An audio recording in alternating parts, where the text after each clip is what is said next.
papa. Nasala makambo, nasala nanute, nasala makambo, nasala nanute. Nakoma bisika, nakoma nanote. Nakoma bisika, nakoma nanote.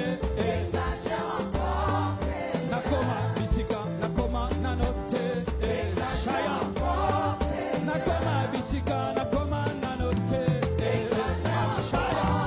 Nakoma bisika, nakoma nanote. Nakoma bisika, nakoma nanote. Nakoma bisika, nakoma nanote. Nasala makambo, nasala nanote. Nasala makambo, nasala nanote. Naloba makambo, naloba nanote. Naloba makambo, naloba nanote. Nayoka makambo, nayoka nanote. Shaya. Nayoka makambo, nayoka nanote. Nasala makambo, nasala nanote.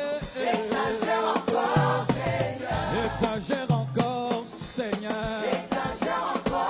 Oh, exagère encore, papa.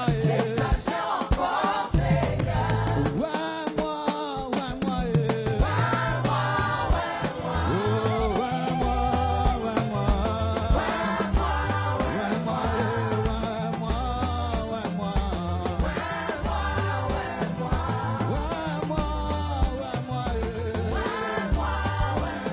Dis maintenant pour ton succès, pour la gloire de Dieu, prions.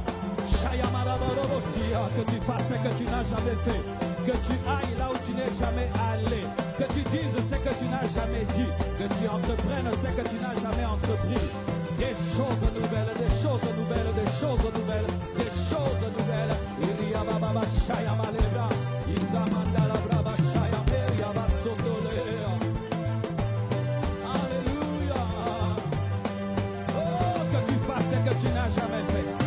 Que Dieu te donne une onction nouvelle, pour des choses nouvelles, pour une dimension nouvelle, pour une percée nouvelle, pour tout ce qui est nouveau. Shalabaderia masunda la bahere bashaya mama mama. Nasala makambo nasala nanote. Nasala nanote.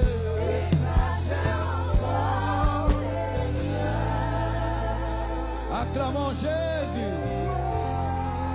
Gloire à toi, Père. Tu es digne de notre foi. Tu es digne de toute notre confiance. Nous croyons en toi. Et nous savons que nous verrons tout ce que nous avons demandé. Merci car tu nous amènes encore plus loin. Et rien ne pourra nous arrêter. Car celui qui est en nous est plus fort que celui qui est dans le monde.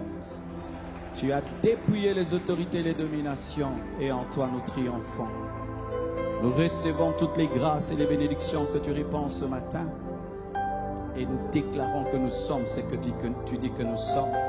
Nous possédons ce que tu dis que nous possédons. Nous ferons ce que tu as dit que nous ferons. Car rien ne peut obscurcir tes desseins. Bénis ta parole, bénis ton peuple, ton Église, et parle au travers de ma bouche. Par le Saint-Esprit, au nom de Jésus-Christ. Amen. Acclame Jésus. Je te prie de saluer ton voisin ainsi que ta voisine et bénis-le au nom de Jésus.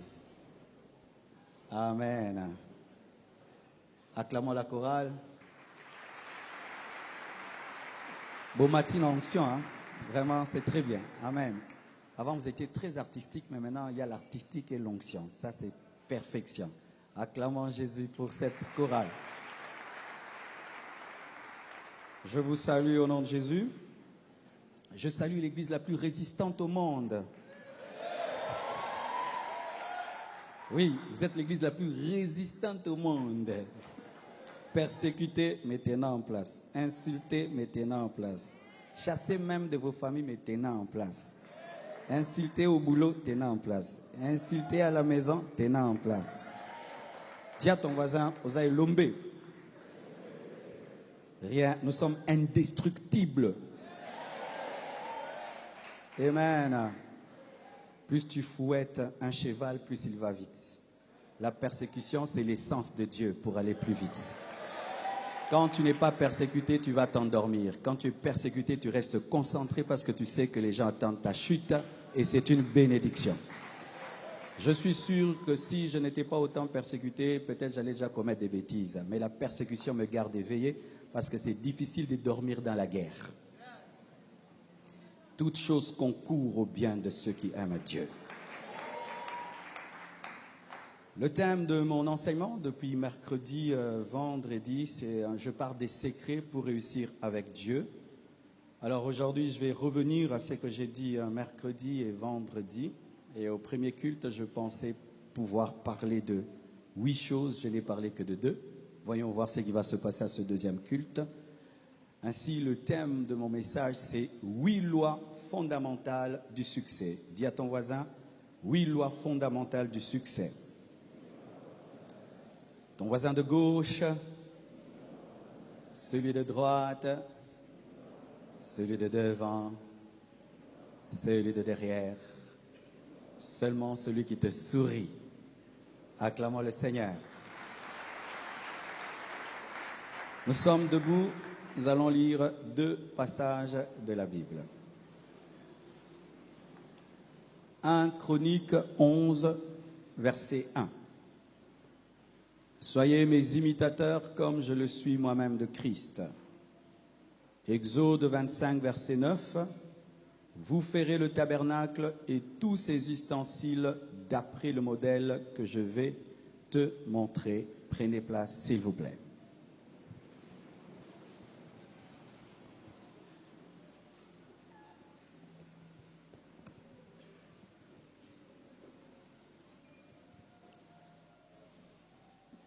Nous allons parler du succès. Et avant même d'entrer en profondeur, j'aimerais définir le succès selon Dieu. Parce qu'il y a le succès selon le monde et selon les hommes. Selon les hommes, le succès, c'est être célèbre. Et ce n'est pas mal d'être célèbre. Mais ce n'est pas toujours ça le succès selon Dieu. Selon les hommes, le succès, c'est être milliardaire. Et c'est très bien d'être milliardaire. Mais ce n'est pas toujours ça le succès selon Dieu. Selon les hommes, le succès, c'est être élevé, avoir du pouvoir, de l'autorité. Mais ce n'est pas toujours cela, le succès selon Dieu. Des fois, il y a des succès que nous appelons échecs et des échecs que nous appelons succès parce que nous ne savons pas ce que vraiment le succès selon Dieu. Pour Dieu, réussir, c'est atteindre ta mission. C'est atteindre ta destinée, ta destination. C'est devenir et faire ce que Dieu veut. C'est ça, réussir. Ainsi, mettons, si au lieu de devenir pasteur, j'étais devenu un grand pilote, eh bien, pour le monde, ce serait extraordinaire. Le pasteur, ou bien Marcelo, est devenu pilote. Ma famille allait m'acclamer. Les gens allaient m'acclamer. Le grand pilote de l'air. Mais devant Dieu, ce serait un échec parce que je ne suis pas né et je n'ai pas été créé pour devenir pilote, mais pour prêcher la parole. Ainsi, frères et sœurs, tant que tu n'atteins pas ce pourquoi tu es né, c'est pour ce pourquoi tu as été créé, tu es un échec et tu as échoué. Quelqu'un peut passer toute sa vie sans être connu, dans l'anonymat, et il a réussi dans cet anonymat, et un autre est connu mondialement, il a échoué parce que le plan de Dieu n'était pas qu'il soit connu. Es-tu en train de faire ce à quoi Dieu t'a appelé? Le succès, c'est découvrir ce à quoi Dieu t'appelle et l'atteindre. J'ai suivi une histoire. 3 personnes se sont tenues devant Dieu. La première personne a dit, Dieu, je suis devenu un grand banquier. Et Dieu lui dit, tu as échoué. Je t'ai jamais appelé à être banquier. Je voulais que tu sois un pasteur. Et puis un autre vient devant Dieu. Dieu, je suis devenu un grand pasteur. Dieu lui dit, tu as échoué. Je t'ai jamais appelé à être pasteur. Tu devais être un banquier pour soutenir les pasteurs. Et une femme vient devant Dieu, toute tremblante, disant que moi, vraiment, j'ai échoué, je n'ai rien fait. Elle vient devant Dieu et dit, Dieu, la seule chose que j'ai faite de formidable dans ce monde, c'est que j'ai élevé cet enfant. Je l'ai aidé seulement à te connaître, c'est tout ce que je fais et je ne m'attends à rien. Et Dieu lui dit, tu as réussi. Je ne t'ai pas envoyé sur la terre pour être grande, pour être connue, pour être célèbre, pour être riche. Je t'ai envoyé pour engendrer cet enfant et l'amener sur mon chemin. Mais cet enfant va sauver des millions de personnes. Tu as réussi. C'est ça, mes frères et sœurs, le succès selon Dieu. C'est découvrir ce à quoi Dieu t'appelle et l'atteindre. Es-tu en train de faire ce à quoi Dieu t'appelle? Es-tu en train d'atteindre ce à quoi Dieu t'appelle? Frères et sœurs, lorsque nous lisons 1 Corinthiens 11, verset 1, nous voyons que Paul dit qu'il imite Jésus et il demande à ses disciples de faire de même, de l'imiter comme il imite Jésus. Lorsque j'ai lu un livre de John Maxwell qui parlait du leadership, c'est un livre qui parle des 12 lois du leadership. C'est le plus grand écrivain chrétien en matière de leadership. Alors c'était un livre tellement bien écrit. Alors j'ai voulu tester le leadership de Jésus, voir si Jésus avait répondu aux 12 lois du leadership de John Maxwell. Et je vous assure, Jésus y avait réussi à 200%. Pourquoi je te dis cela? Parce que le plus grand modèle en matière de succès, ce n'est pas l'homme, mais c'est Dieu. Lorsque tu veux réussir, regarde à Dieu, car c'est Dieu qui va t'aider à réussir. Jésus est le chemin, la vérité et la vie, dans le domaine du salut, mais aussi dans le domaine du succès. Quiconque veut réellement réussir doit faire de Jésus-Christ son modèle. Donne-moi l'amen. Frères et sœurs, il n'y a pas un succès qui dépasse le succès de Jésus. Jésus-Christ est venu dans ce monde, il n'a eu que 3 ans de ministère. Imaginez, 3 ans de ministère. Mais en 3 ans, il a bouleversé le monde jusqu'à présent. On a commencé à compter les dates à partir de sa naissance.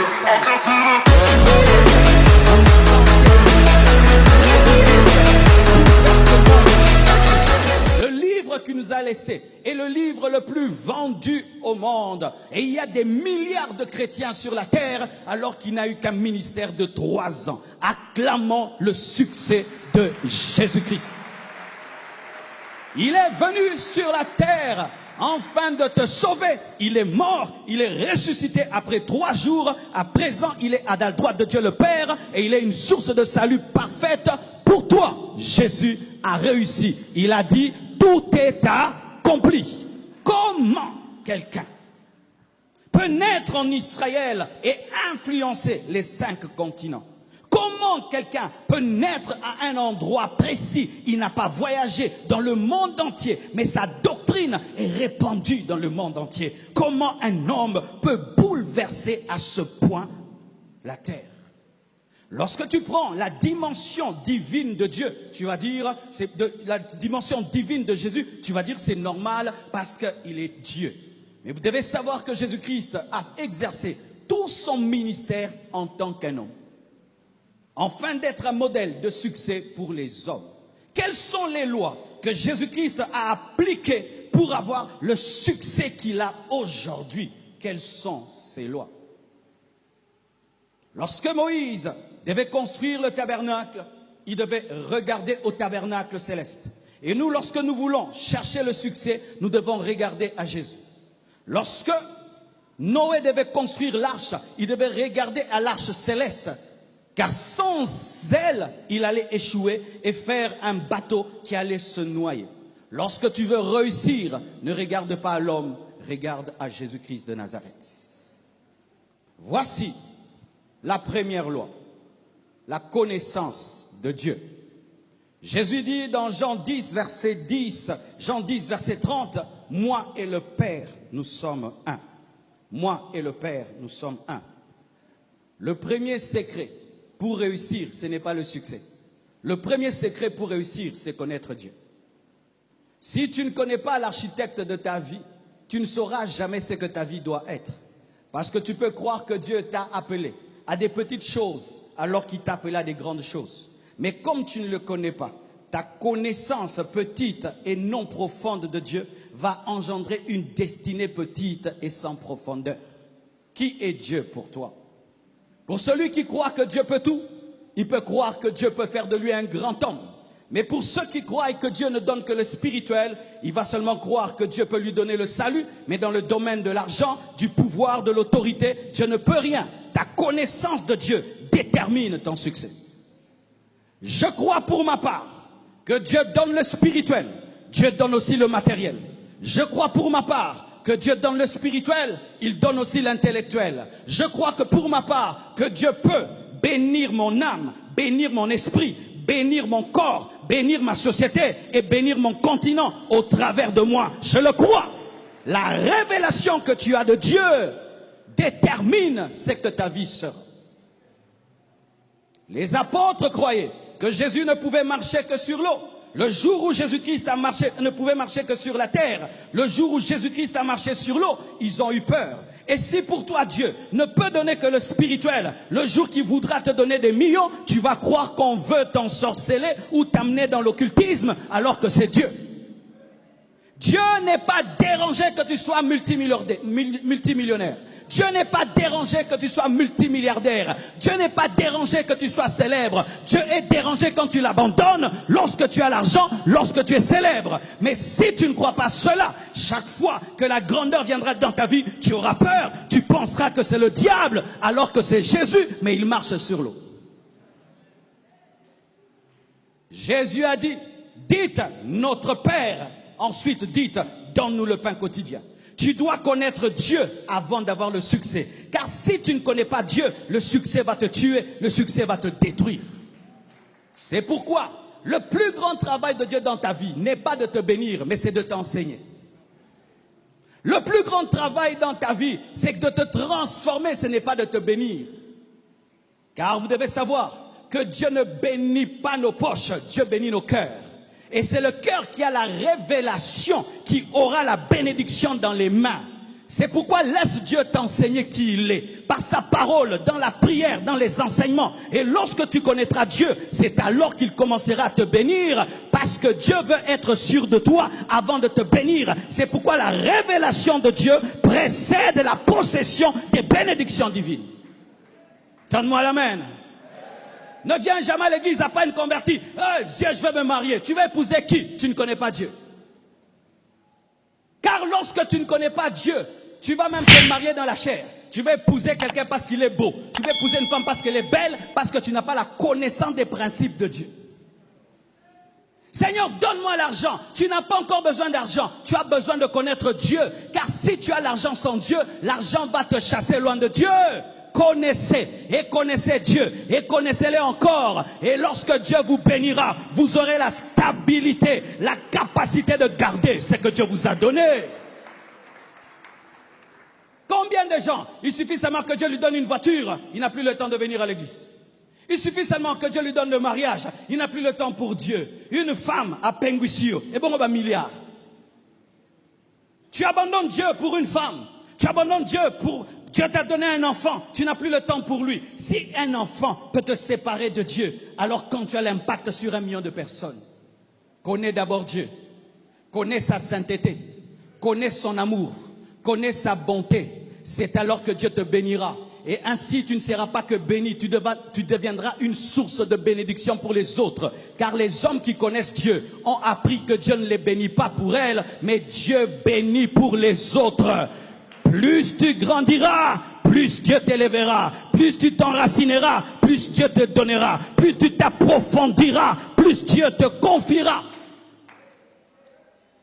C'est pourquoi Dieu te teste avec des petites choses. Il ne te donne pas directement ce que tu veux, il te donne un peu, et puis encore un peu, et puis encore un peu, car si peu peut te perdre, alors beaucoup. Frères et sœurs, est-ce que ça dérange Dieu de te donner tout un quartier? Il va s'appauvrir pour ça? Est-ce que ça dérange Dieu de faire de toi un homme grand? Ça ne le dérange pas. Mais Dieu, ça le dérange lorsqu'il sait que s'il te donne, tu vas le quitter et l'abandonner. Parce que ce qui est plus important pour Dieu, c'est que tu ailles au ciel. La Bible dit, qu'est-ce qui sert à un homme de gagner le monde entier s'il perdait son âme? Avant que Dieu ne te donne le monde entier, il doit d'abord sauver ton âme, ensuite il te donnera le monde entier. Oh, donne-moi l'amen. Donne-moi l'amen. Jésus dit, moi et le Père, nous sommes un. La première chose que Dieu a faite dans ma vie, ce n'est pas de me bénir, c'est se révéler à moi. Quand tu commences à remarquer que Dieu commence à beaucoup se révéler à toi, sache qu'il est prêt à te bénir. Il est en train de te dribbler pour te passer. Mais le problème, c'est que nous n'aimons pas l'école de l'enseignement, mais nous aimons la bénédiction, alors que c'est l'école de l'enseignement qui donne la bénédiction, parce qu'il y a toujours la préparation avant la bénédiction. Un Dieu qui ne se révèle pas à toi avant de te bénir ne t'aime pas. Parce que la bénédiction se prépare. Parce que la bénédiction est dangereuse. Dis-moi comment tu connais Dieu. Je peux te dire combien Dieu te donnera. Dis-moi la profondeur que tu as avec Dieu. Et je peux te dire combien tu supporteras. Car il y a des gens qui supposent être capables, mais ils sont incapables. Comme Pierre pensait qu'il allait être fidèle à Jésus, alors qu'il pouvait le renier. Frères et sœurs, des fois Dieu te dit grandis dans les choses de Dieu. Tu dis non Seigneur, je suis prêt. Dieu te connaît. Il sait qu'à un certain niveau, si tu arrives là-bas, au pengwa. Frère, si toi, ta crainte de Dieu dépend de la pauvreté, le jour que la richesse viendra, tu vas abandonner. Toi, si ta crainte de Dieu provient du fait qu'on te surveille, le jour que tu pourras prendre un billet, tu vois dans un endroit, il n'y a pas ta femme, il n'y a pas tes amis,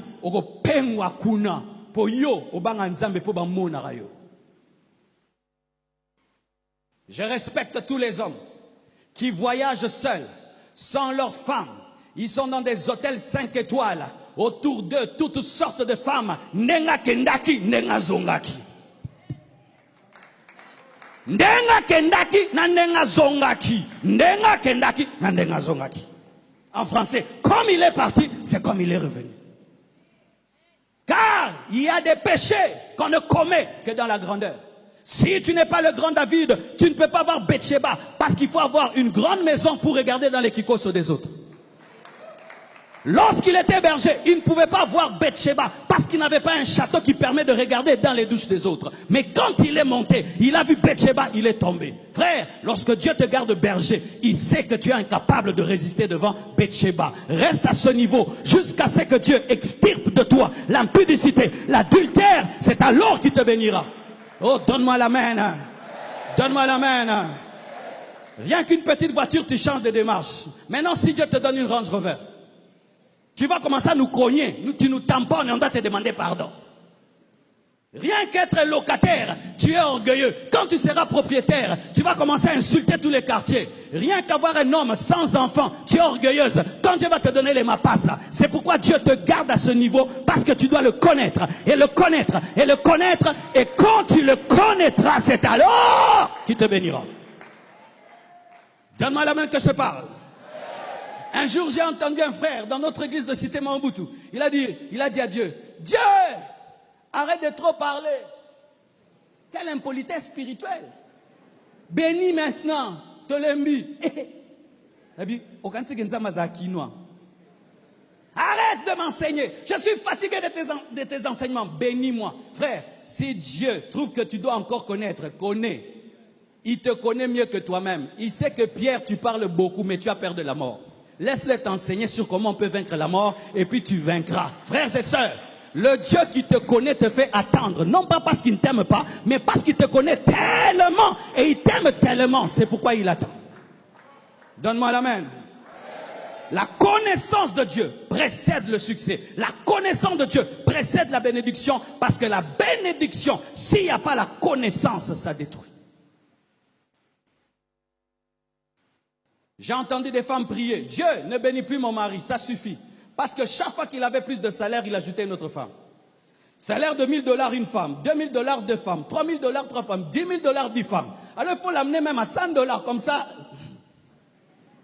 Oh oui, oh oui, oh oui, oh oui. Certains hommes, je vous assure, Dieu n'élève pas votre bénédiction parce que votre femme prie tous les jours que Dieu arrête de vous bénir, parce qu'avant la bénédiction, tu étais un bon mari. Mais depuis que Dieu t'a béni, tu es devenu un mauvais mari. Tu n'as pas de sorcière dans ta vie. Tu as une femme qui est remplie de foi et du Saint-Esprit, qui prie en d'autres langues, mais en parlant d'autres langues,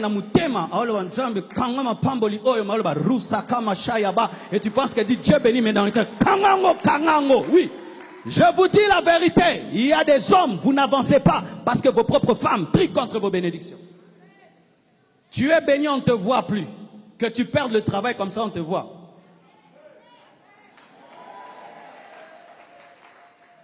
Connaître Dieu, c'est le premier pas. C'est pourquoi lorsque Moïse va auprès de Dieu, Dieu ne le bénit pas d'abord, il dit je suis, je suis. Parce que quand tu es béni, tu dois savoir que celui qui te bénit n'est pas toi-même et c'est je suis. C'est pourquoi les hommes qui connaissent Dieu, dans la bénédiction, ne tombent pas dans l'orgueil, mais ils disent ce n'est pas mon intelligence, ce n'est pas ma force, ce n'est pas ma capacité, mais c'est Dieu qui m'a fait grâce. J'étais un berger, mais c'est lui qui a fait de moi un prophète. J'étais un berger, c'est lui qui a fait de moi un roi. Mais les gens qui ne connaissent pas Dieu, lorsqu'ils sont bénis, disent je suis intelligent, je suis capable, j'ai beaucoup étudié. Beaucoup de gens étudiés comme toi, ils n'ont pas ce que tu as. Beaucoup de gens sont capables comme toi, ils n'ont pas ce que tu as. Tout dépend de la grâce et de la faveur de Dieu. Donne-moi l'amen, hein? Donne-moi l'amen, hein? Donne-moi l'amen, hein? Donne-moi l'amen. La connaissance de Dieu brise. La connaissance de Dieu brise. Lorsque les gens te trouvent extraordinaire, toi-même tu sais que tu es un homme, mais avec un Dieu extraordinaire. Je crois que je suis un homme très ordinaire, mais avec un Dieu très extraordinaire. Et si le Dieu extraordinaire m'abandonne, tout s'arrête à l'instant même. Je sais que ce n'est pas ma manière de parler, ce n'est pas ma manière de mais ce n'est que la grâce de Dieu. Et quand tu le sais, ça te garde dans l'humilité. Et c'est cette humilité qui va faire que année après année, tu iras de gloire en gloire en gloire. Pourquoi? Parce que Dieu a confiance en toi. Est-ce que Dieu peut avoir confiance en toi? Est-ce que Dieu peut avoir confiance en toi? Et la confiance de Dieu provient de la connaissance. Oh, Shalababa. Acclame le Seigneur Jésus. La deuxième des choses, tu dois connaître ta mission, ta vocation, ton appel. Et la parole de Dieu nous dit dans Hébreux 10, verset 5, c'est pourquoi Christ, entrant dans le monde, dit, tu n'as voulu ni sacrifice, ni offrande, mais tu m'as formé un corps. Tu n'as agréé ni holocauste, ni sacrifice pour le péché. Alors j'ai dit, voici, je viens. Dans le rouleau du livre, il est question de moi pour faire, ô Dieu, ta volonté. Quelle était la volonté de Dieu? C'est que Jésus soit le sacrifice. Quand Jésus est né, il savait que sa vocation, c'était mourir comme un sacrifice. C'est pourquoi quand on voulait faire de lui un roi, il refusait. Il connaissait sa mission. Lorsqu'on voulait le détourner de sa mission, il refusait. Il s'enfuyait même lorsque les gens voulaient prématurément faire de lui un roi. Il savait qu'il devait d'abord être un agneau, ensuite manifester le lion. Il devait d'abord donner le sacrifice de sa vie, ensuite manifester la royauté. La connaissance que tu as de ta mission te permet d'être têtu. Les gens te ballottent tout le temps parce que tu ne sais pas ce que tu es venu faire sur la terre. Ainsi, les gens te conseillent, disent, ah, mais toi, tu seras un bon mécanicien, tu deviens mécanicien. Demain, tu seras un bon pharmacien, tu deviens pharmacien. Demain, tu seras bien Dubaï, tu commences à aller à Dubaï. Demain, tu fais plein de choses parce qu'il y a plein de conseils. Mais celui qui a la révélation de sa mission, il ne canalise que les conseils qui l'aident à devenir ce qu'il doit devenir. Oh, donne-moi la main, donne-moi la main. Lorsque je sais que Dieu m'appelle à être pasteur, tu me donnes des conseils pour devenir pasteur, je t'écoute. Mais si tu me donnes des conseils pour devenir politicien, je ne t'écoute pas parce que mon appel n'est pas de devenir président de la République, mais de devenir le père du président de la République et le conseiller du président de la République. Mais lorsque tu ne sais pas, tu risques de dire je vais être président, mais ton appel ce n'est pas être président, ton appel c'est d'être le conseiller du président. La connaissance de ce que tu dois être te permet de rester dans le canal, dans ton couloir et de ne pas être dévié par les conseils et par les prophéties des autres. Donne-moi la main. Quand tu sais et tu sais et tu sais pourquoi tu es né, tu vas rester dans ton couloir des années après des années jusqu'à ce que l'arbre puisse tomber. Voici ce que les sages disent. Ils disent qu'on ne fait pas tomber un arbre en tapant partout, mais on fait tomber un arbre en tapant au même endroit. Si je tape 1000 fois à 1000 endroits sur un arbre, il ne tombe pas. Mais si 1000 fois je tape au même endroit, il tombe. Lorsque tu tapes sur ton appel, tu tapes ta vocation, tu tapes une année, 2 ans, 3 ans, 4 ans, un jour, boum. Reste dans ton appel, reste dans ta vocation, même si pendant un temps les autres réussissent et toi c'est comme si tu échoues. Tu n'échoues pas, ce n'est pas encore le temps de Dieu pour ta manifestation. Laisse les pharisiens, laisse les sadducéens se manifester. Un jour tu iras au baptême de Jean-Baptiste et le ciel s'ouvrira et on dira: voici mon fils bien-aimé. Reste dans ton couloir. Frères et sœurs, Dieu ne bénit pas partout. Il ne bénit que dans le domaine de ton appel. Si Dieu t'appelle à être médecin, toi tu deviens pasteur, il ne te bénira pas comme pasteur. Il attendra que tu redeviennes médecin pour te bénir, parce que toi tu dois ouvrir les ventres des gens pour devenir grand. Give me amen. Hein? Give me amen. C'est pourquoi tu ne réussis pas dans ta vie, parce que tu fais le travail de quelqu'un d'autre. Imagine que mes pieds deviennent la tête et la tête devienne les pieds. Ça va marcher? Mais c'est ce que tu fais. Tu fais ce que tu fais, pourquoi? Parce que ton père est mathématicien, toi aussi tu fais la mathématique. Ce n'est pas parce que ton père est mathématicien que tu as le cerveau mathématicien.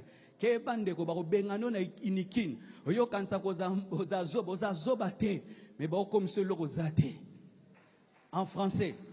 Arrête de faire la mathématique parce que ton père est mathématicien. Tu risques de croire que tu n'es pas intelligent alors que tu n'es pas dans le domaine de ton appel. Si tu fais de Lionel Messi un basketteur, tu vas croire qu'il n'a pas de talent. Mais donne-lui le ballon au niveau du pied. Tu vas découvrir que Dieu lui a donné quelque chose. Reste dans ton domaine. Reste dans ton domaine. Même si ça ne marche pas aujourd'hui, si ça ne marche pas demain, je te dis qu'un jour, si c'est ton appel, Dieu t'élèvera. Donne-moi la main. Donne-moi la main. Lorsque tu sais et tu sais et tu sais et tu sais, sois têtu. Lorsque tu sais et tu sais et tu sais, reste focalisé. Les gens qui touchent à tout ne vont nulle part. Tu sais que toi, tu dois être un grand médecin. Même si vos études vous demandent 7 ans, fais les 7 ans. Fais les 7 ans. Les autres 3 ans, ils commencent à travailler. Toi, continue à étudier. Et on va se moquer de toi. Il ne fait qu'étudier. Je ne fais qu'étudier. Parce que moi, je construis un gratte-ciel. J'entre encore en profondeur. Parce que quand je monterai, j'ouvrirai ton cerveau. J'ai un cousin à moi qui a fait ça. Quand tout le monde a arrêté d'étudier, lui, il étudiait. Il s'est marié, il étudiait. Il est allé étudier le cerveau. Quand il est revenu, mes frères, il t'ouvre le cerveau, tu lui donnes $10 000. Il ouvre encore $10 000. Ceux qui ont commencé avec des salaires de $1 000, lui les a doublés en un jour. Reste dans ton domaine et aime ton domaine. Apprécie ton domaine. Vante ton domaine, célèbre ton domaine. C'est pourquoi lorsque les gens venaient dire à Jésus-Christ: regarde les rois, regarde les constructions, il n'était pas là-bas, il était concentré, il devait mourir, il devait ressusciter, il devait mourir. C'est pourquoi il disait toujours: il faut que le Fils meure, il faut que le Fils de l'homme meure. Pourquoi? Il sait qu'il est impossible de recevoir le nom qui est élevé au-dessus de tout autre nom si tu ne restes pas dans ta destinée. Celui qui ne sait pas pourquoi il existe accompagne ceux qui savent. Car la connaissance donne le leadership. Celui qui ne sait pas pourquoi il existe accompagne celui qui sait. Et les hommes qui ne savent pas pourquoi ils existent dérangent ceux qui savent. Ça t'est déjà arrivé très tôt matin, surtout les dimanches. Toi tu es pressé pour aller à l'église. Et le dimanche les gens roulent très lentement. N'est-ce pas qui te dérange? Parce que eux, en soi, ils se promènent dimanche. Mais toi, c'est le jour où tu dois arriver à temps. Pourquoi ils te dérangent? Parce qu'ils ne savent pas où ils vont. Mais toi qui sais que tu dois arriver à l'église à 7 heures, tu es dérangé. C'est pourquoi, mon frère, une fois que tu sais que tu es appelé à quelque chose, ne te laisse pas déranger par ceux qui ne savent pas. Il y a un temps dans ma vie, je ne savais pas ce que j'étais venu faire sur la terre. Quand j'ai regardé Michael Jackson, je m'habillais comme Michael Jackson. Et je voulais être Michael Jackson. Pile. Et puis un jour, je vois tel qui est un homme d'affaires. Je vais être homme d'affaires. Et puis un jour, je vois un pilote. Je vais être pilote. Et puis un jour, je vais. Mais quand j'ai entendu la voix de Dieu, et il m'a dit: je t'ai appelé à prêcher la pureté. Je t'ai mis à part pour que tu sois mon serviteur. Et je t'appelle Jérémie. Frères et sœurs, je me suis focalisé. Et aujourd'hui, après 25 ans, je suis en train de commencer à voir, car ce n'est que le début, le résultat de 25 ans de consécration. Et je crois que Dieu me donnera les extrémités de la terre. Et cette église serait une église de 100 000 personnes, avec des millionnaires, des milliardaires, des pasteurs, des apôtres, des ministres, des présidents. Oui, frère, Dieu m'a dit tout ça dans ma chambre. Et un jour, je le verrai. Mais je dois rester là. Que personne ne te dévie. Une fois que tu sais que personne ne te dévie, reste là. Jusqu'à ce que quelqu'un te remarque. Crie jusqu'à ce que quelqu'un te remarque. Crie ton appel jusqu'à ce que quelqu'un te remarque. Et maintenant j'entends des gens qui me disent: pasteur, comment je saurai ce que je suis venu faire sur la terre? Vrai ou faux? Comment on sait? Comment découvrir la volonté de Dieu? Il faut lire la Bible. Vous dites que Dieu ne vous parle pas, mais vos Bibles sont fermées. L'église aujourd'hui dit Dieu parle, mais les Bibles sont fermées. La plus grande prophétie, c'est la parole. La plus grande prophétie, c'est la Bible. Tu as un prophète dans ta maison, disponible le matin, midi, soir, mais tu ne reçois qu'une prophétie parce que tu n'ouvres pas la Bible. Toutes les personnes qui lisent la Bible en prière entendent la voix de Dieu. Ce matin, il m'a dit: je ne laisserai pas les orgueilleux dominer sur toi. Un réma, je méditais les psaumes, et puis le logos, et puis un réma, parce que le réma, c'est lorsqu'une partie des Écritures est éclairée, et Dieu te dit: ça c'est pour toi, et une parole est sortie des Écritures, et Dieu m'a dit: ça c'est à toi. Je ne laisserai pas les orgueilleux dominer sur toi, et j'ai pris ça, et aucun orgueilleux ne dominera sur moi. Quiconque est orgueilleux ne peut dominer, ne peut dominer, réma. Mais j'ai reçu ça de qui? Le matin, la Bible. Quel prophète aura le temps de te prophétiser à 3 h du matin? À 2 h du matin? Vous qui courez derrière les prophètes. Dans le Nouveau Testament, on ne cherche pas les prophètes. Mais le prophète te cherche.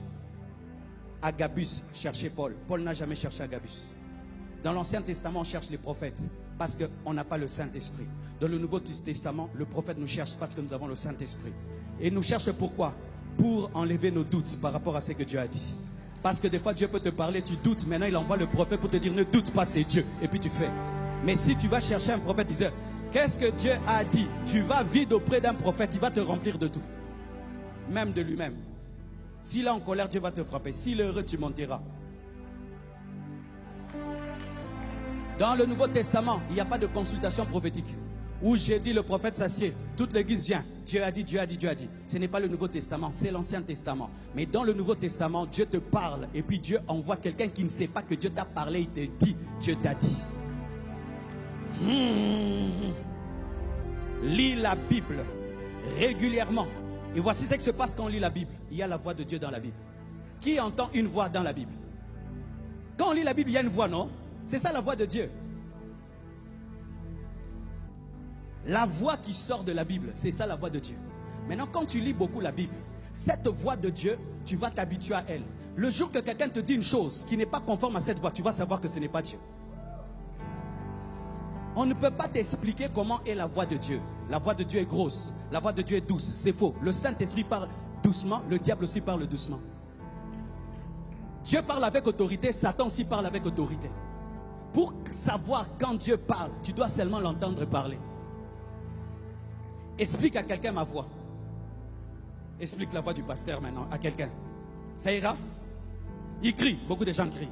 Il parle vite, beaucoup de gens crient vite. Parle vite. Et comment? Mais si quelqu'un a déjà entendu ma voix, souvent, même parmi 10 000 personnes peut savoir, Pasteur Oloba, n'est-ce pas? Comment tu sais? Parce que tu as déjà entendu. Quelqu'un qui a déjà entendu Dieu saura que Dieu a parlé ou pas. C'est pourquoi je prie que Dieu te parle lui-même, que Dieu t'enseigne lui-même. Alléluia. Nous devons arrêter d'engendrer des chrétiens qui dépendent de nous pour connaître la voix de Dieu parce que nous ne sommes pas éternels et permanents. L'église ne doit pas engendrer des bébés spirituels qui n'entendent Dieu que par les prophètes. C'est une faiblesse. Le jour où le prophète meurt, les prophéties meurent. Mais si tu dépends de Dieu, même si le prophète meurt, Dieu continue à te parler parce que toi-même, tu as le Saint-Esprit. Donne-moi la main. Donne-moi la main. Donne-moi l'amen. Si dans l'Ancien Testament, Samuel entend Dieu mais il ne comprend pas, est-ce que le sacrificateur a prophétisé à sa place? Il lui a dit, va auprès de Dieu. Si dans l'Ancien Testament, on te pousse vers Dieu, et dans le Nouveau Testament, on va te repousser vers Dieu. C'est pourquoi moi, quand vous me cherchez, vous me dites, pasteur, qu'est-ce que Dieu a dit? Je te dis quoi? Et toi-même, qu'est-ce qu'il t'a dit? Oh, lui, Dieu ne lui parle pas. Ah bon? Tu penses vraiment que Dieu ne me parle pas? Mais Dieu m'a parlé de te faire grandir. N'est-ce pas que nous donnons deux sortes d'éducation à nos enfants? Soit tu fais tout pour eux, soit tu leur dis fais toi-même, n'est-ce pas? Quels enfants deviennent forts et grands? C'est ceux à qui on dit fais toi-même, fais toi-même, fais toi-même. Le jour où papa meurt, maman meurt, ils continuent. Mais les bébés, maman, quoi, ouvre mes lacets, maman, ferme mes boutons, maman. Mais celui qui a 11 ans, lui-même, il fait les œufs. À 11 ans, lui-même, il repasse ses habits. Tu auras peur que cet enfant, à ta mort, il ne sera rien. Tu lui as déjà appris à être autonome. Mais est-ce que tu ne l'aimes pas? Tu l'aimes. Est-ce que tu n'as pas des choses à faire pour lui? Tu peux. Mais tu sais que tu ne seras pas toujours là. Des fois, le prophète peut dormir. Des fois, il peut pécher. Des fois, il peut perdre la vie de prière. Des fois, il peut être déconnecté de Dieu. Toi, maintenant, tu le cherches. En français, Dieu lui a parlé il y a longtemps. Mais toi, tu vas venir trouver les makokotos spirituels. Tu connais les makokotos? C'est la nourriture qui est en bas là-bas. À réchauffer. Là, on va appeler prophétie expérience. Il va te donner une prophétie par expérience. Tu vois comme ce frère-là. Si seulement tu le regardes. N'est-ce pas qu'il a l'air d'un patron? Hein? Regardez le nom. Vrai ou faux? Je dis, frère, tu seras grand. Dieu te bénira, Dieu te lèvera. On t'a déjà dit ça dans ta vie, non? Tu vois. Moi, je suis un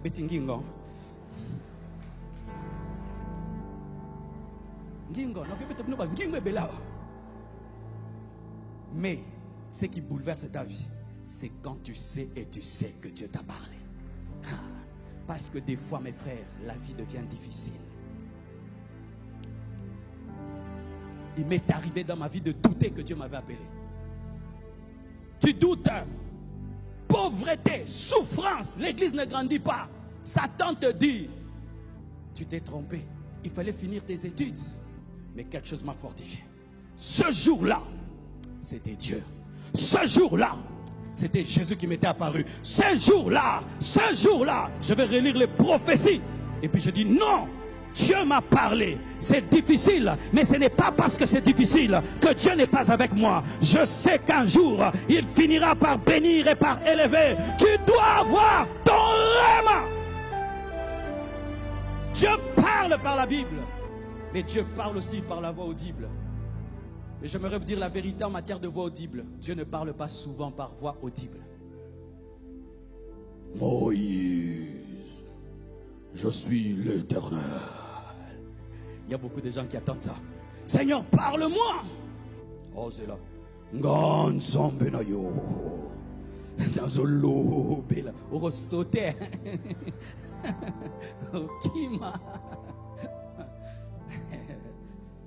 Ça arrive rarement. Dieu m'a déjà parlé à l'oreille. Je peux compter 20 fois, maximum 30 fois. Mais la plupart des temps, Dieu ne parle pas dehors. Tu sais pourquoi? Parce que Satan est aussi dehors. Si Dieu ne te parle que dehors, Satan te parlera dehors, tu penseras que c'est Dieu. Mais il aime parler dedans, parce qu'il est le seul être dedans. Qui a déjà entendu une voix qui n'est pas sa voix sortir de lui-même? Tu peux être là, tu entends une voix dedans qui te parle, mais ce n'est pas toi.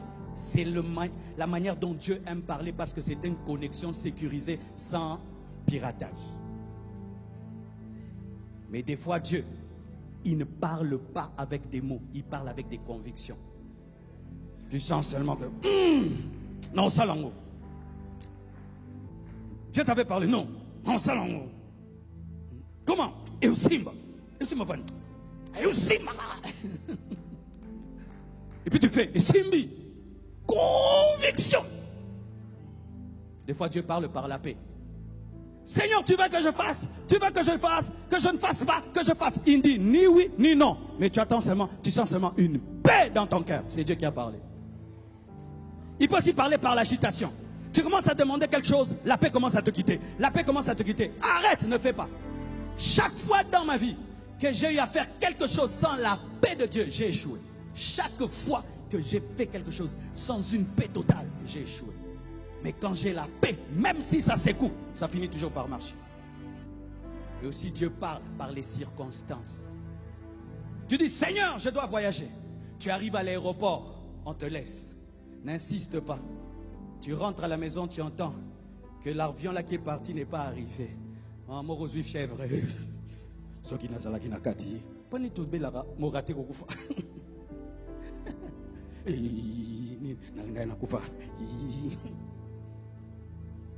Tu vois, tu demandes la main à une femme. Elle dit non. N'insiste pas. Peut-être tu allais épouser une sorcière.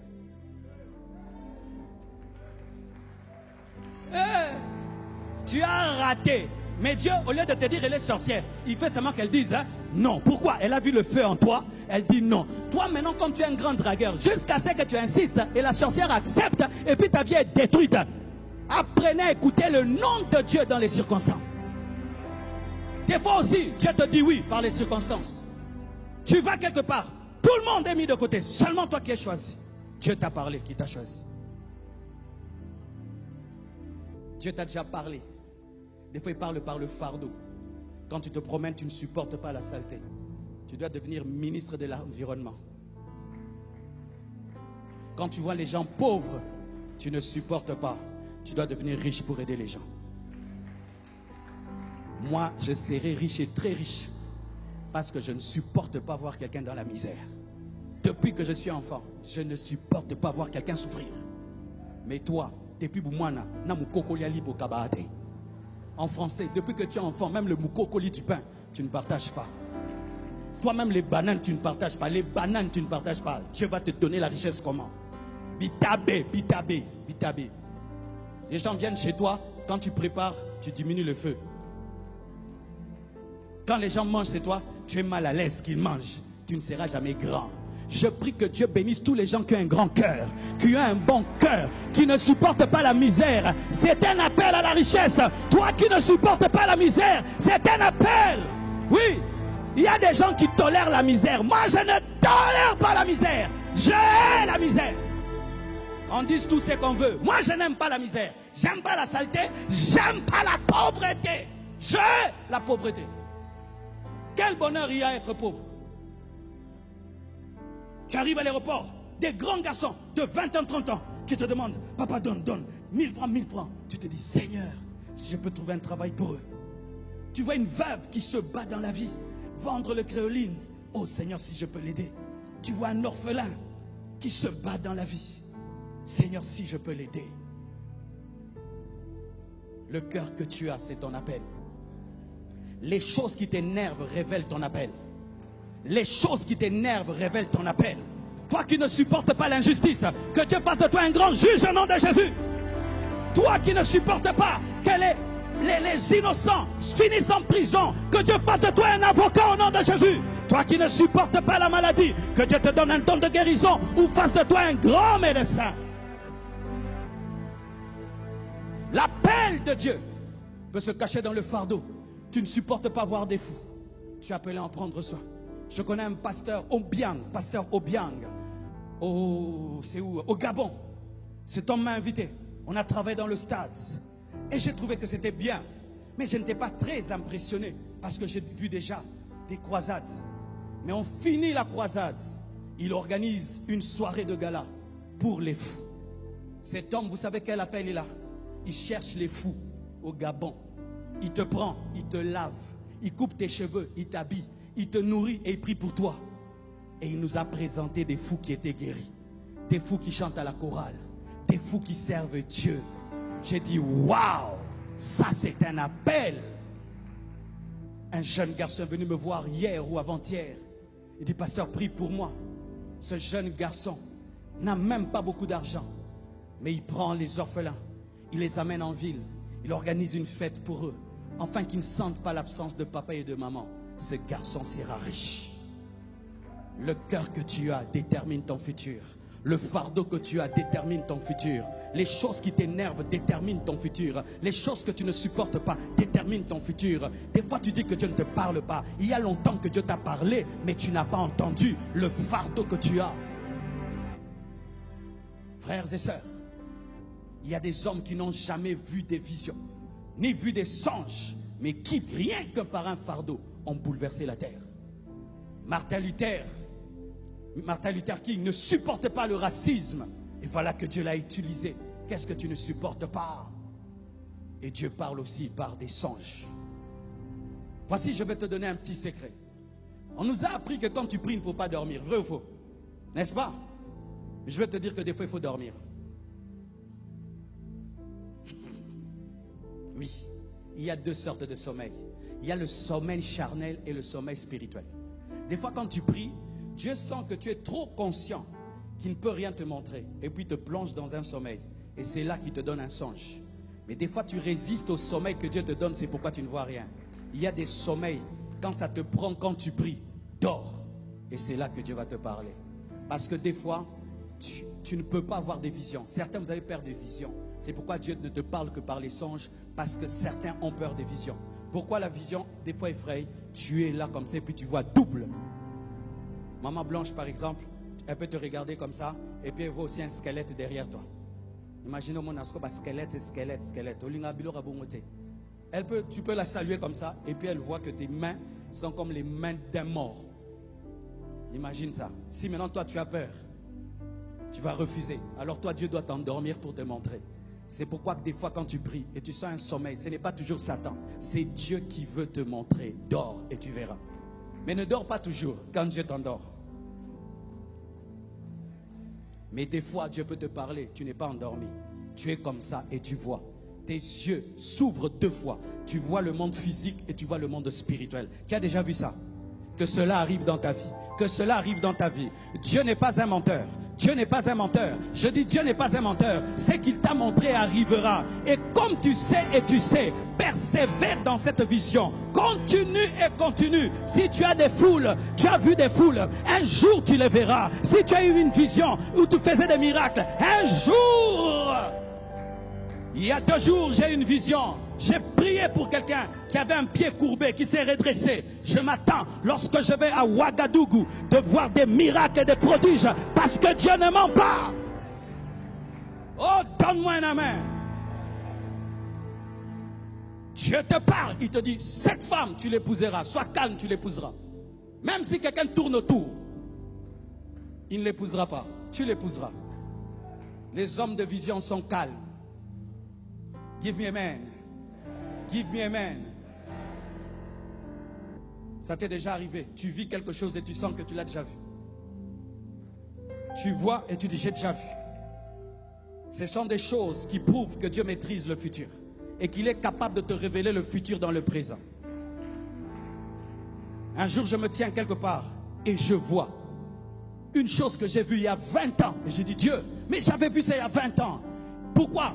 Il me dit, j'ai prévu ça pour que tu saches que tu es dans ma volonté. Parce qu'après des années dans le ministère, tu peux douter que tu es toujours dans la volonté de Dieu. Ainsi, Dieu te révèle ton futur. Et lorsque ce futur arrive, Dieu te révèle qu'il t'a déjà révélé pour que tu saches que tu es toujours sur le chemin. Je prie que Dieu ouvre tes yeux. Je prie que Dieu ouvre tes yeux. Que tu ne fasses pas ce que les hommes te disent de faire, mais que tu fasses ce que Dieu t'a dit. Et une fois que Dieu a parlé, sois têtu. Connaître Dieu, connaître ton appel. Une autre chose, pour finir, tu dois faire l'inventaire de ton potentiel. Tu dois compter tes bénédictions. Tu dois compter tes talents. Jésus a dit, voici mon corps livré pour vous. Voici mon sang versé pour vous. C'était son potentiel pour sa mission. Pour sauver, il doit verser son sang. Pour sauver, il doit donner son corps. Et toi, pour réussir, qu'est-ce que tu dois donner?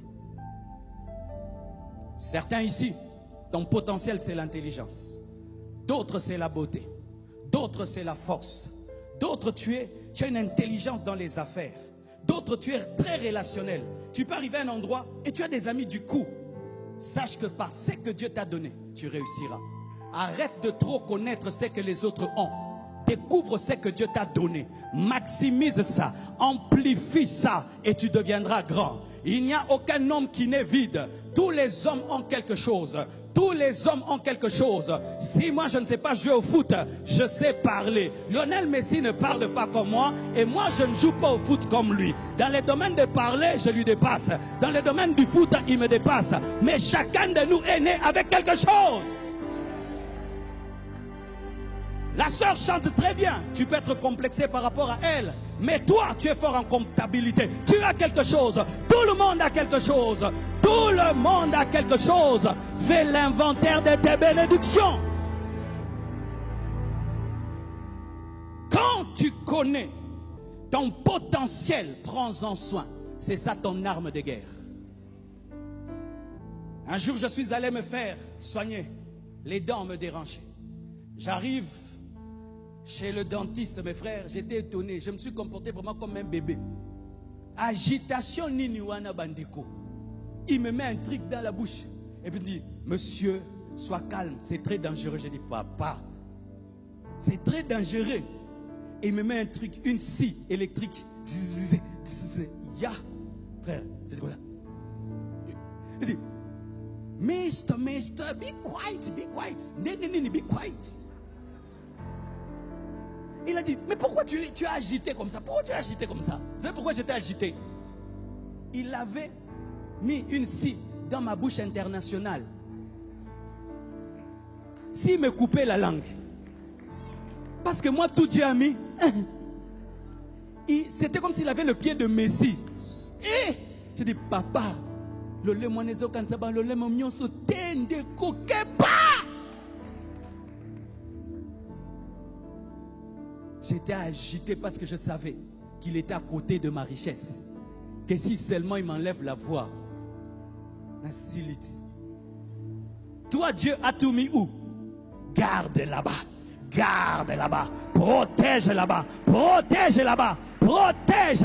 C'est pourquoi quand j'ai une petite toux, je me soigne rapidement. Quand il y a trop de climatisation, il faut couper. Pourquoi? Battez la mungongo. Mais ça mungongo t'es arme de guerre. Alléluia. Toi, Dieu t'a donné de shooter basket. Tu n'aimes pas. Frère, tu peux devenir millionnaire en shootant. Tu peux devenir millionnaire en écrivant.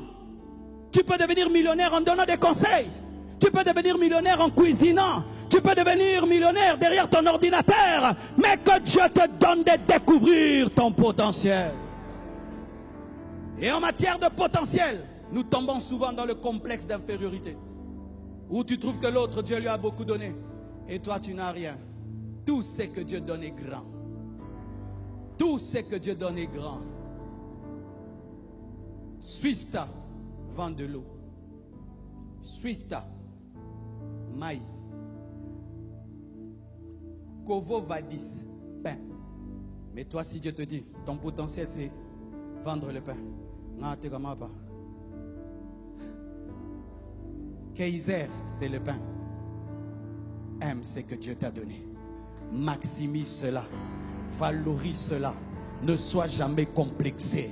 Ne sois jamais complexé. Je dis ne sois jamais complexé. Ne sois jamais complexé. Je t'apprécie, mais je m'apprécie aussi. Je reconnais ta grâce. Moi aussi j'ai quelque chose. Je ne suis pas né vide et tu n'es pas né vide. Arrête d'être complexé dans la vie. Tu as quelque chose. Dis j'ai quelque chose. Et je réussirai avec ça. Tyson réussit qu'avec des coups. Rien que les coups. Il devient millionnaire. D'autres, ils tapent seulement dans une balle. Tennis, il devient millionnaire. Mais toi, tu dis que tu n'as rien. C'est pourquoi je bénis Dieu pour un de nos frères. Mon frère, tiens-toi debout. Oui, frère, tiens-toi debout. Oui. Ce frère, c'est un créateur. Il invente des machines. Il fait des machines de pondou, des machines d'huile, des machines même qui époussettent les pieds depuis qu'il est enfant. Mais il est sourd-muet. Mais toi, tu parles, tu entends. Oh Dieu m'a rien donné. Ça, c'est la preuve d'un génie. Frère, filmez-le. Je veux que le monde le soutienne. Nous avons au Congo un génie. Un génie. Oui. Il est déjà passé à Congo Web, à B1. À B1, on est venu le chercher. Et il forme d'autres personnes à se débrouiller dans la vie. Mais toi tu pleures, je ne peux rien, je ne peux rien. Tu as quelque chose, tu as quelque chose. Ce frère m'a donné la rage de vaincre. Mon frère, mes respects, acclamons pour lui.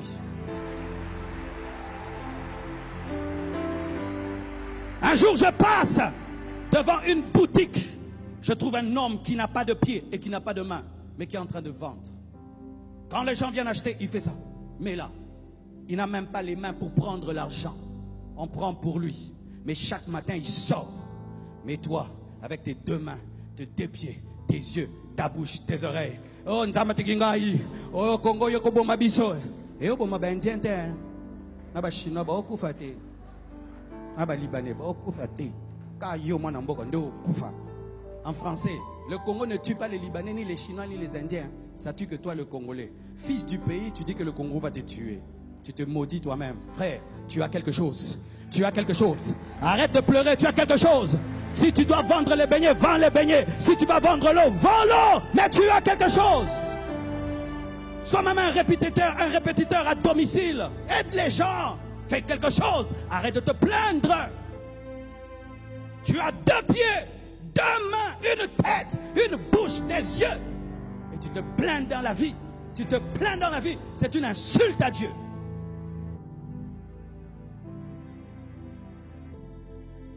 Tu viens dans ta vie. Toi, tu vois des œufs. Toi, tu vois du sucre. Toi, tu vois la farine. Mais celui qui a la vision, il voit un gâteau. Tu te promènes quelque part, les gens marchent à pied. Et tu dis, il n'y a rien. Mais celui qui a une vision, il voit comment il va leur vendre des chaussures. Tu arrives à un endroit, tout est noir. Toi, tu dis, il fait noir. L'autre voit comment il va vendre les groupes électrogènes. Là où toi, tu ne vois que des problèmes, l'autre voit des opportunités. Et sachez que c'est dans les ténèbres que la lumière brille et les étoiles brillent. Quand les choses sont difficiles, c'est l'endroit où il faut briller. Quand les choses sont compliquées, c'est là que les grands se révèlent. Et sache que tu as quelque chose. Tu n'es pas né vide. Même si toute ta vie on t'a insulté que tu es bête, que tu ne connais rien, tu ne sais rien, c'est faux.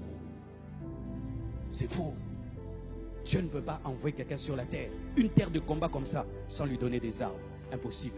Tu as quelque chose. Ton problème, c'est que tu passes ton temps à parler de ce que Dieu fait dans la vie des autres. Et tu as oublié de faire l'inventaire de tes bénédictions.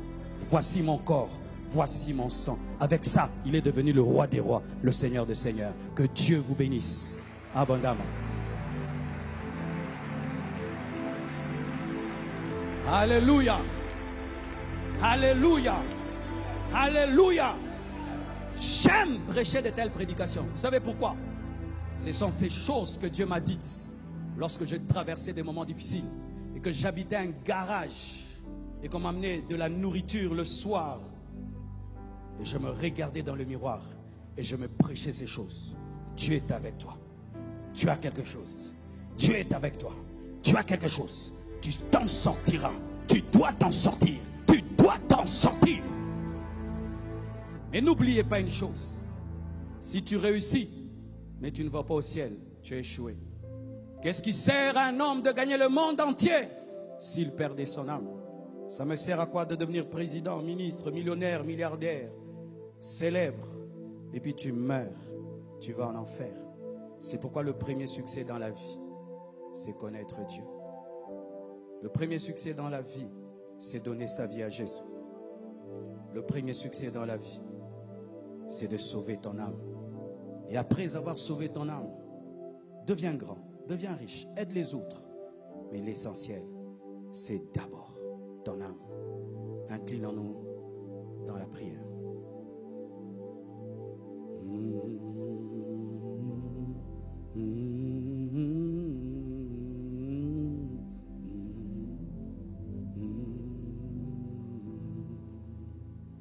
Ce message t'a touché, tu as besoin de l'aide de Dieu, de la grâce de Dieu, je te prie de t'approcher.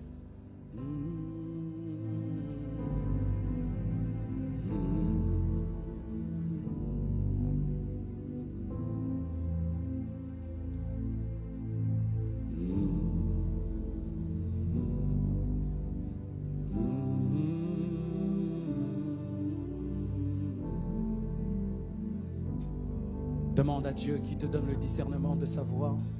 Demande à Dieu qui t'aide à découvrir ton appel. Demande à Dieu qui t'aide à découvrir ta destinée. Demande à Dieu qui se révèle à toi. Demande à Dieu qui te révèle ta vocation. Demande à Dieu la force de lire la Bible. Demande à Dieu la capacité d'entendre sa voix. Demande à Dieu de te délivrer de toute dépendance prophétique.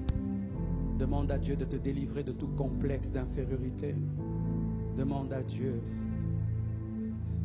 de régner dans ton cœur, car il est écrit: qu'est-ce qui sert à un homme de gagner le monde entier s'il perdait son âme? Qu'est-ce qui te sert d'avoir toutes ces choses si tu périssais? Qu'est-ce qui te sert d'avoir tous les 5 continents si tu t'égarais? Prions au nom de Jésus.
Dis avec moi: Seigneur Jésus.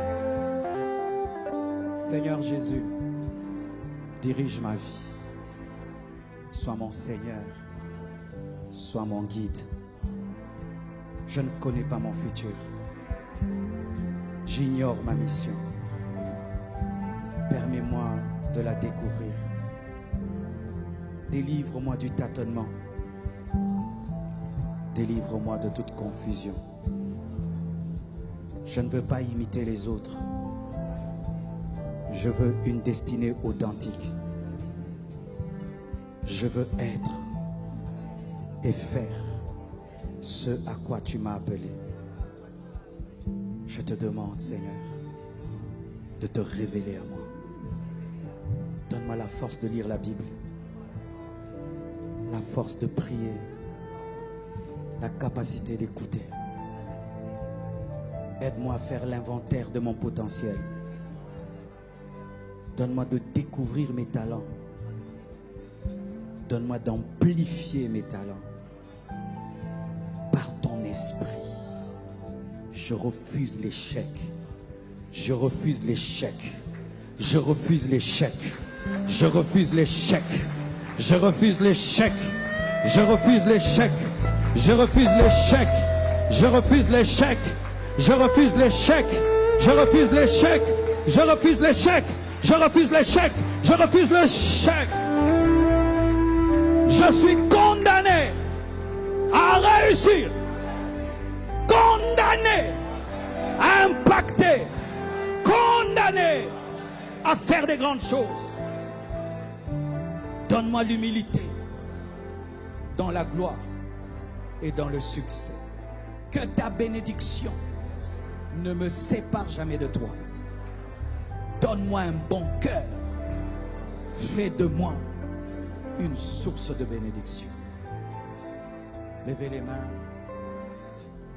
Rabayanda la basha. Rabalabayasha. Librasuta la bayata la bria. Shanda la bababa. Que la bénédiction de Dieu vienne sur ta vie. Que la bénédiction vienne sur ta vie. Que la bénédiction vienne sur ta vie. Que la bénédiction vienne sur ta vie. Que la bénédiction vienne sur ta vie. Que la bénédiction vienne sur ta vie. Que tout ce que tu feras prospère au nom de Jésus. Que Dieu bénisse ton travail. Qu'il bénisse tes entreprises. Qu'il bénisse tes projets. Qu'il bénisse ta vie. Qu'il bénisse ton présent et ton futur. In Jesus' name. Au nom de Jésus. Père éternel, je te demande, donne-moi d'engendrer dans ce ministère des grands pasteurs, des grands prophètes, des grands docteurs, des grands évangélistes, des grands apôtres. Donne-moi d'engendrer des ministres, des présidents, des sénateurs, des députés. Donne-moi d'engendrer des grands hommes d'affaires, des grandes femmes d'affaires. Donne-moi d'engendrer des généraux, des colonels, des avocats, des juges, des magistrats. Au nom de Jésus, donne-moi d'engendrer des multimillionnaires. Au nom de Jésus, donne-moi d'engendrer une église forte qui influence la société.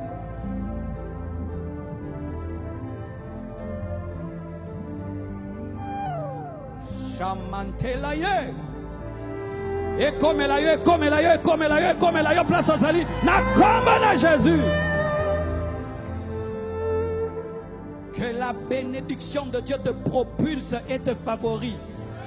Que la bénédiction de Dieu te fraye le chemin. Que la bénédiction de Dieu t'impose et t'expose.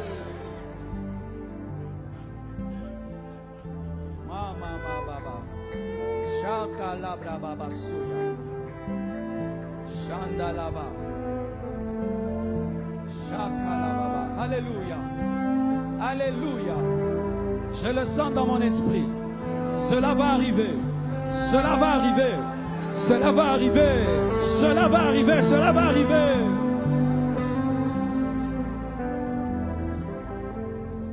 Un futur glorieux nous attend ensemble. Cette église que tu vois, dans les années qui viennent, tu ne la reconnaîtras pas. Le Seigneur, dans le secret, est en train de bâtir une grande œuvre. Une œuvre équilibrée qui touche l'esprit, l'âme, le corps, la société. Et reçois la part que Dieu t'a réservée. Au nom de Jésus. Amen. Amen. Nous acclamons le Seigneur. Amen. Amen. Amen. Amen.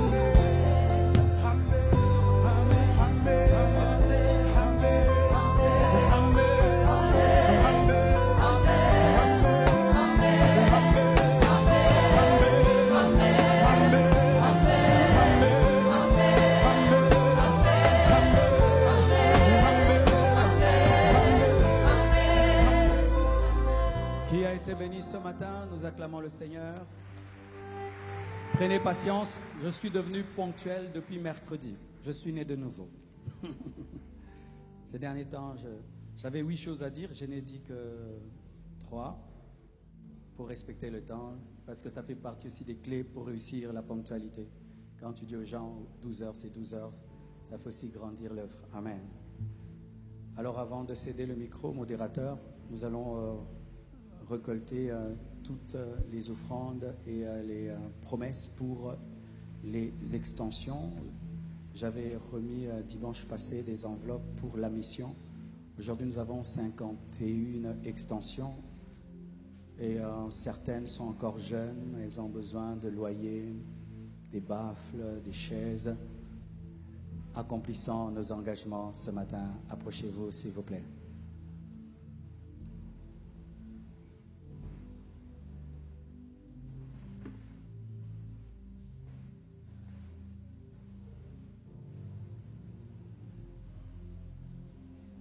Que le Dieu de la mission te bénisse Que le Dieu de la mission te bénisse. Et si tu n'étais pas là le dimanche passé, tu peux préparer une enveloppe. Tu écris mission sur cette enveloppe que tu vas ramener le dimanche prochain.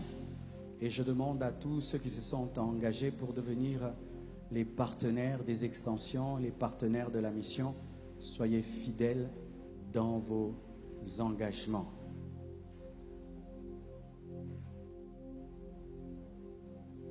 Soyez bénis, bénis, bénis, bénis, bénis.